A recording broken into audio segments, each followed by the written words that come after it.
Good morning. It's good to be able to be here this morning to share with you just some thoughts that I've been having recently. What a time we're coming through. I wonder what kind of life you feel that you're living right now. What words would you use? Restricted, isolated, anxious, restrained? I'm hearing from those who work with young people that the children are actually becoming a bit withdrawn and quiet just now. This, I think, particularly maybe applies to secondary school pupils. I'm pleased that the youngest children are back at school, and I'm praying for those who are working hard to walk that tightrope of balance to bring the older pupils back in too. I don't think God created us to live a cooped up life. I think we were created to meet with friends, to run and play in the sun, and that applies to us no matter what age we are. But you know, whether we're in a pandemic or not, there are always things that come to steal our joy away. That's life, as they say. But I believe that there's someone who wants to give us a full life, a life that's worth living, and that's Jesus. I want to read from John chapter 10, where Jesus is speaking to the Pharisees, and he says this: "Very truly, I tell you, I am the gate for the sheep.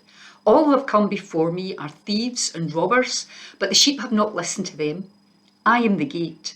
Whoever enters through me will be saved. They will come in and go out and find pasture. The thief comes only to steal and kill and destroy. I have come that they may have life and have it to the full." Jesus here is using an illustration from sheep farming of his times. Out in the pasture lands, sheep pens were made with only one entrance, and the door for those sheep pens was the shepherd himself. He laid his body across the entrance to keep the sheep in and to keep the wolves out. The shepherd was in fact the door, and Jesus is likening himself here to the shepherd who looks after and protects us. He lays down his very life to protect us from the wolves, all that would steal joy and security and contentment and enjoyment. We come into the safe place of salvation through him alone, and we are saved from every bad influence and from every wrong behaviour that we've engaged in. But the Good Shepherd Jesus does not imprison the flock. He allows them to go in and out and find pasture. To go in and out is the common Old Testament expression meaning the free activity of daily life. And we haven't been able to exercise that for the last year, even if it has been for a very good reason. But Jesus wants more for us, and he makes this promise: "I have come that they may have life and have it to the full." So Jesus has promised us fullness of life. But what does that mean for us just now? What does fullness of life look like in a pandemic when things are still restricted and we've got a wee way to go yet? Some of you will know that last November I had a catastrophic laptop crash. I lost all my work since 2015 because although we had backed some stuff up, we hadn't done it very recently. We didn't even realise how long ago it was since we'd backed up my work. I was very worried at first about all my photographs, but between one thing and another, between them being backed up, between them being on my phone, I think I still have most of them. But recently I've been trying to put them in some sort of order because they've been in a complete guddle. They've been a bit from here and a bit from there and some off my phone and whatever, and I've been looking through them and trying to sort them out, and that's meant that I've been, in a sense, reviewing the last 4 or 5 years of my life. And as I look back at those photographs, I realise that my life looks a lot fuller then than it does right now. There were holidays, there were church events, there were special occasions with family, there were days out. But although things are tough right now, if our faith means anything, we need to find that full life no matter what the circumstances. So I'm first of all suggesting this morning that we have faith for a full life right now. Right now, yes, right now, even in the midst of a pandemic and all that it means for us. And Paul writes in the New Testament that he has found the secret of being content no matter what is going on around him. We've got to look at that, haven't we? We've got to find out what the secret is. In Philippians 4:11-13, he says this: I have learned to be happy with whatever I have. I know how to get along with little and how to live when I have much. I have learned the secret of being happy at all times, says Paul. If I am full of food and have all I need, I am happy. If I am hungry and need more, I am happy. I can do all things because Christ gives me the strength. And we know that Paul knows exactly what lockdown feels like because he was in prison so many times. I'm not sure I've fully learned Paul's secret yet. I know that as I look at my photos, even back before the pandemic, that I was not always as happy as I appeared to be. But I do know that Jesus was in it all with me, helping me through and keeping me going. Wait a minute, maybe that's the secret. Paul learned the secret of being content at all times. He says that the secret is that he can do all things because Christ gives him strength. The Amplified Version puts it this way: through him who infuses me with inner strength and confident peace. Inner strength and confident peace, we could all be doing with a bit of that. Jesus himself is the source of our full life. It's through him that we find inner strength. It's through him that we find the confident peace that we need. There's such a thing as the I am sayings of Jesus, and they're found in John's Gospel. We've already heard one this morning where Jesus said, I am the gate. Whoever enters through me will be saved. That is our starting point. We need to begin our relationship with Jesus. We need to come in to relationship with the Father through him. Because Jesus died on the cross for us, he carried all our burdens, he forgave all our sins, and he brings us into his fold of protection.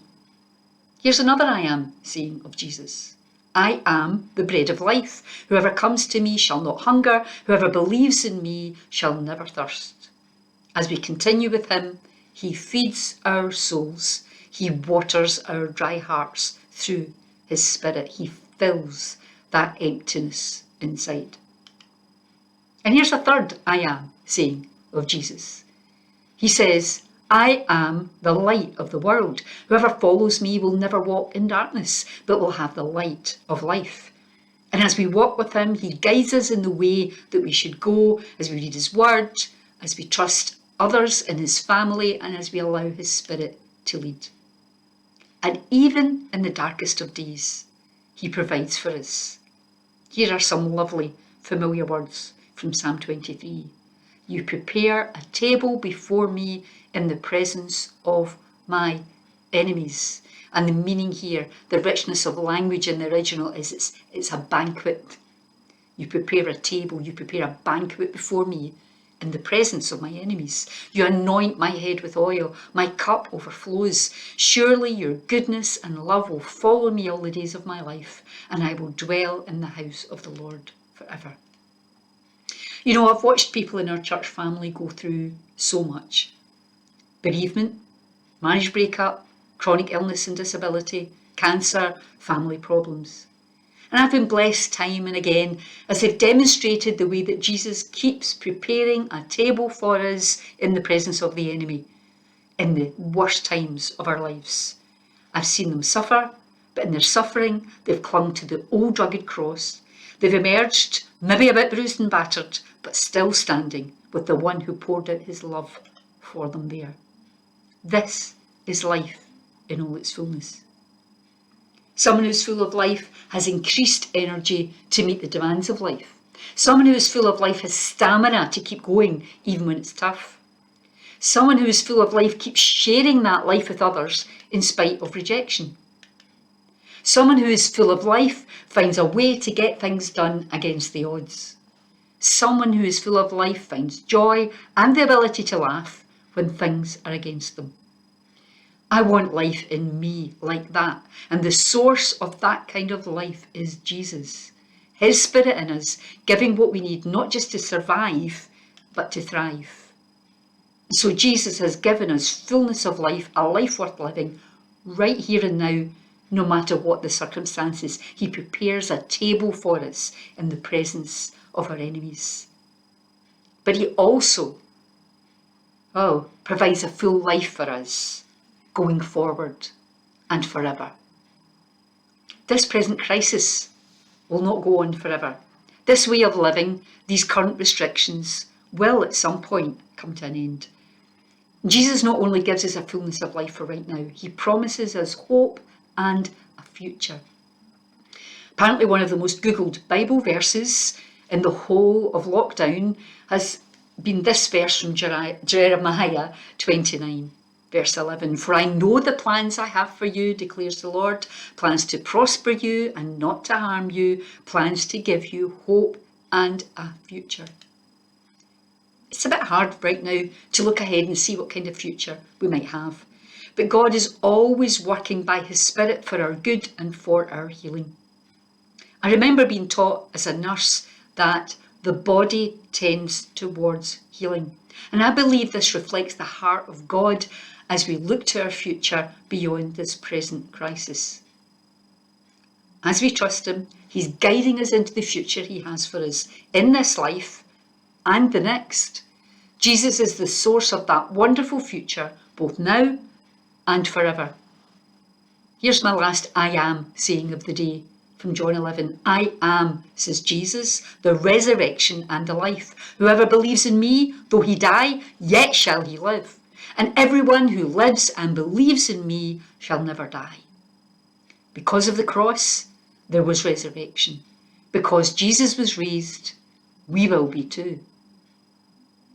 So in these days, as we look around, if you talk about living a full life or having a life that's worth living, what do people mean by that? Do they mean a shiny car with a new number plate? Do they mean holidays abroad, bungee jumping in the Grand Canyon? Do they mean a nice house in a good neighbourhood or a good profile on social media with lots of followers? For me, a full life is being resilient. It's standing through the storms. It's still loving others when they're making it tough for us. It's still being kind when it's been thrown in our faces. It's still finding purpose when everyone around is sinking in despair. It's still singing in the dark, still finding joy even when we could do with a break. And one day, that full life will mean uninterrupted access to Jesus, the only true source of all life and joy. The psalmist says, Psalm 16 verses 9 to 11, therefore my heart is glad and my tongue rejoices. My body will also rest secure because you will not abandon me to the realm of the dead, nor will you let your faithful one see decay. You make known to me the path of life. You will fill me with joy in your presence, with eternal pleasures at your right hand. You make known to me the path of life. Right here, right now, Jesus is rolling out in front of us the path of life, and he fills us with joy in his presence, not for just now, but with eternal pleasures at his right hand. And then, thinking of the book of Revelation, he will wipe every tear from our eyes. There will be no more death or mourning or crying or pain, for the old order of things will have passed away, and he will make everything new. Until then, let's look to the source of life, Jesus, and find joy in his presence, a life that's full and a life that's worth living. Amen. Let's continue to think about that as we worship Jesus through the song, Fountains, as we declare before him that all our fountains are in him.